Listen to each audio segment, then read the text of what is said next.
Hi guys, it's Leah with Family Heritage Living. We're out at the house today, and I thought I would bring a good old days. Well, I actually did bring a good old days with me to read. Unfortunately, I forgot my microphone, so hopefully this microphone on this camera will be okay. I've not used this camera before with just the microphone, so I don't know. So some of you have been asking for an update on the house. Appraisal, we got the appraisal, we did, and the buyer got the appraisal done. It came back where we needed it to, and his mortgage company is asking for one additional inspection, and that is scheduled for next week. So as long as that goes fine, then we are going to be ready to close as soon as the mortgage company schedules. So that's where we're at with that. So today I wanted to read a story about the laundry room at the turn of the century. And it's written by a woman who was a young girl at the time. Now, when we do laundry, our laundry is similar in fashion when we do it by hand. I gotta tell you, living off grid since 2016 with 6 of us, and oftentimes really grungy clothes because of the work that my guys do, I do take advantage of the laundromat. We do have a small, very small washer that holds like a couple pair of jeans. We got that when COVID struck in 2020 because we didn't know if we'd be able to go to the laundromat. And it runs off of our small generator. But I don't use that very often because it actually uses an incredible amount of water just to do a couple of small things. And it's really, I don't know if it's more of a pain, but it is definitely different. You know, it's not convenient. Everything's loaded by hand, and water's poured in and stuff. We have to heat the water just like we would anything else. So we've done a lot of laundry by hand. I've done a lot of laundry on the wood cook stove. You wring it out. We don't have the advantage of a wringer. We used to have a wringer washer, and the motor got fried on that. But so I really can relate or understand this article where a lot of you that listen won't have a clue. Since we've been downstate here, staying with my sister, and she's got, you know, an electric washer and dryer, it is so easy and so convenient to do laundry. I mean, we go through a lot of laundry, but it's just unreal how easy it is. It's like you throw a load in and you can go about your life and do other things. It takes no physical energy. You know, the most energy it takes is to fold the clothes or to put the clothes in and then to fold them.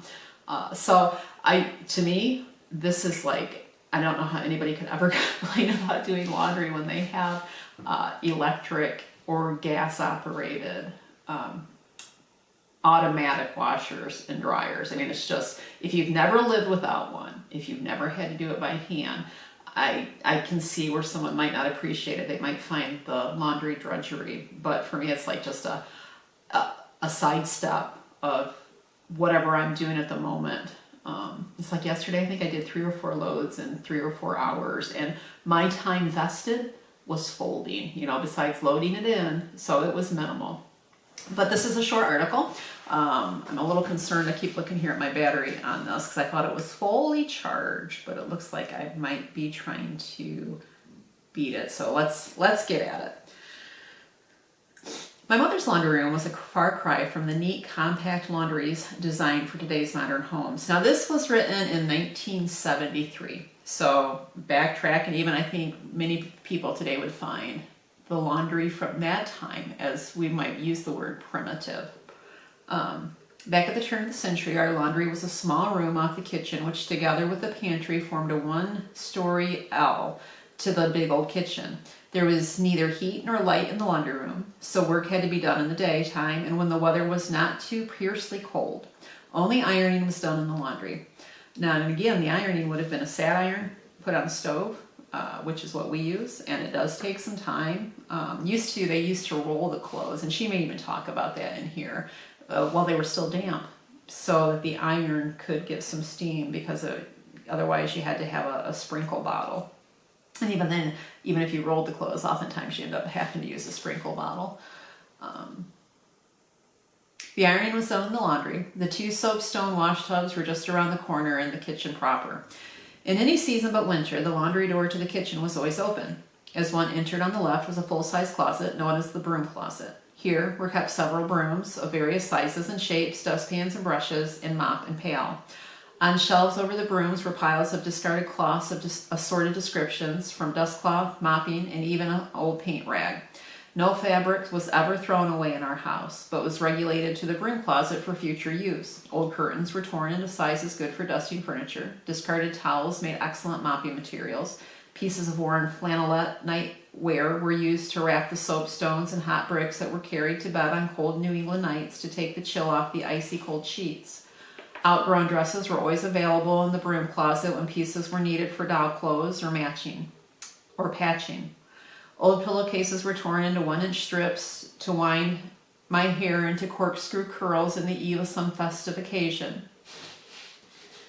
Everything had a use, and as fast as the shelf became filled, it was equally fast in being plundered from one thing or another. On the south side of the room, in the front of a big airy window, the ironing board was always set up, ready for use. I often think of that convenience today when I have to unfold and fold back again my heavy ironing board in order to save space. The cover of our old board was usually marked with brown burn stains from testing too hot an iron. Worn sheets were constantly taken from the broom closet to provide fresh covering for the board. At the right end of the board was a pretty iron trivet, so much sought after today, on which to rest the hot iron. Beyond the ironing board in the southwest corner were shelves and a cupboard. Boxes of soaps, together with starches and bluings, were stored on the corner shelves. For those of you that are too young for bluing would whiten the clothes. I know the name, it sounds contrary, but that's what they did, is they whitened white clothes. Remembering gold dust powder, cakes of strong yellow sulfur naphtha soap, ovals of white fairy hand soap, coarse gray lava soap, and the inevitable Bon Ami. Bon Ami, that was like a scouring powder. My mother must have had fun cutting the big pan of homemade soap, for the pieces stored on the shelves were often in fancy, odd shapes. The fragrance of these various soaps mingled to create an unforgettable aroma that meant only one thing to me: our laundry room. In the cupboard under the shelves were kept 4 sad irons and a couple of wooden handles. As a child, I remembered thinking it was fun to hitch a handle onto an iron, that is, when it was cold. On ironing day, all 4 irons would be put on top of the kitchen range to be heated, and what skill it took to know when the iron was hot enough to press smooth, yet cool enough to avoid scorching. Ron has a special shirt, a designer shirt we call it, because he ironed his own shirt one day, and he has this very unique symbol in the middle of that shirt in the shape of an iron. Back and forth from stove to iron board, my mother traveled on Tuesdays. On the north wall, opposite the ironing board, was hung a set of 3 or 4 wooden bars that pivoted from a frame on which hung towels and napkins as soon as they were freshly ironed.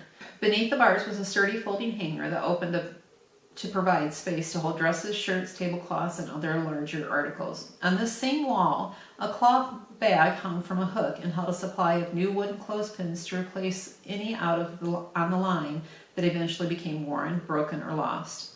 In the corner of the floor were stored the rough-surfaced washboards used to rub clothes clean in the soapstone tubs, and the hand wringer that was set on the dividing line between the tubs. On Mondays, 2 huge wicker hampers carried the loads of laundry out to the clothes reel and back again into the laundry, ready to be ironed the next day.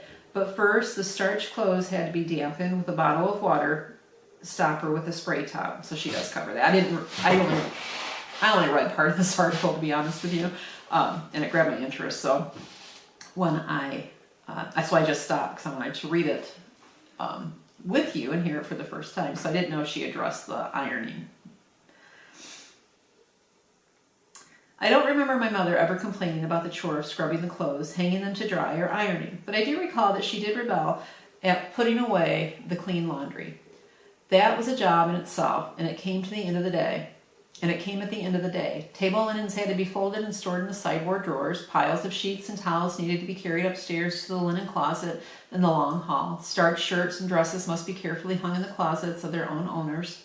And curtains. A big house had so many windows. While winter ones were hanging, the summer supply had to be laundered, folded, and stored, and vice versa. What an ordeal the family wash was in those days long ago, but somehow I feel sure that my mother's laundry was a pleasant enough room.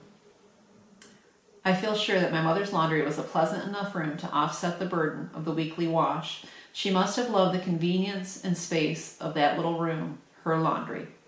That was a neat story. Really though, I mean, it does give us an opportunity to realize how easy we have it today, and even going to the laundromat, other than just the time involved. That's why I say, like, having a washer and dryer at home, an automatic washer and dryer at home, what a convenience. Because even going to the laundry, it requires so much time.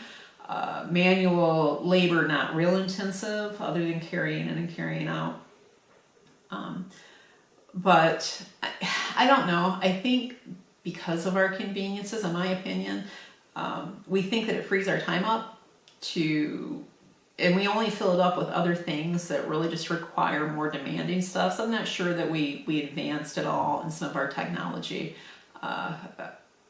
We rush to get things done so that we can have free time to do things that maybe aren't quite as fulfilling. So that's just my thoughts.